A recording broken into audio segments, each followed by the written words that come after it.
Hi friends, எல்லாருக்கும் வணக்கம். Welcome to my home veg kitchen. இன்னைக்கு வீடியோவில் மகா சிவராத்திரி அன்னைக்கு செய்யக்கூடிய சிவபெருமானுக்கு உகந்த விசேஷமான பிரசாதம் ரெசிபி பார்க்க போகிறோம்.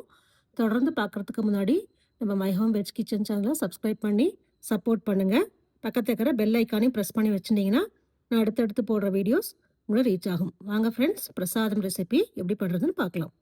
இப்போ நான் ஒரு கடாயில் 1 கப்பு கடலைப்பருப்பு சேர்த்துக்கிறேன். கடலைப்பருப்பை நல்லா செவக்க வறுத்தலாம். இப்போ நம்ம மிக்ஸி ஜாரில் மாவாக அரைச்சின்னு வரணும். அந்த ஸ்டேஜ் வரைக்கும் கடலைப்பருப்பை நல்லா வாசனை வர வரைக்கும் நல்லா வறுத்துக்கலாம். ரொம்ப ரொம்ப வித்தியாசமான பிரசாதம் ரெசிபி. நம்ம யூஸ்வலாக கடலை மாவில் பண்ணுவோம், இல்லை உடச்ச கடலை உருண்டை அது மாதிரிலாம் பண்ணுவோம். இது கடலைப்பருப்பு வறுத்துட்டு செய்கிறது ரொம்ப வித்தியாசமாக இருக்கும். இப்போ நல்லா வறுபட்டுருக்கு. ஒரு மிக்ஸி ஜாரில் சேர்த்து ஆறுனதுக்கப்புறம் நல்லா ஃபைன் பவுடரை அரைச்சின்னு வந்துடலாம். மிக்சிங் பவுல் வச்சுருக்கேன். அரைச்சின்னு வந்த பவுடரை சேர்த்துக்கலாம். இதோட 1 கப்பு நல்லா பொடிச்ச வெல்லம். இப்போ பாகெல்லாம் வைக்க வேண்டாம்.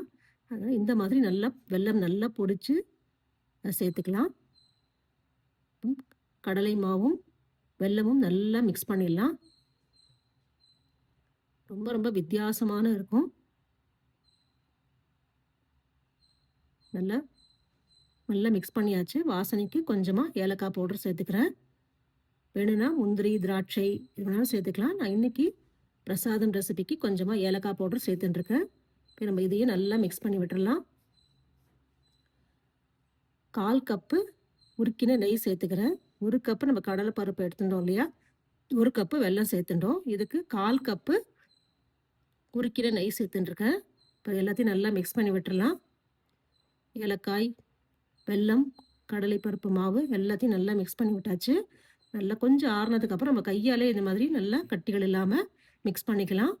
இப்போ இதிலிருந்து சின்ன சின்ன உருண்டைகளாக பிடிச்சி வைக்கலாம்.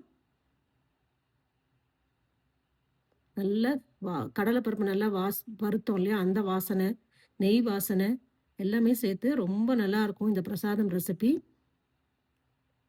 இந்த மாதிரி இந்த அளவில் சின்ன சின்ன லட்டுகளாக பிடிக்கலாம். இது நாள்பட வெளியில் வச்சுருந்தாலுமே ஒன்றும் ஆகாது, அவ்வளோ நல்லாயிருக்கும்.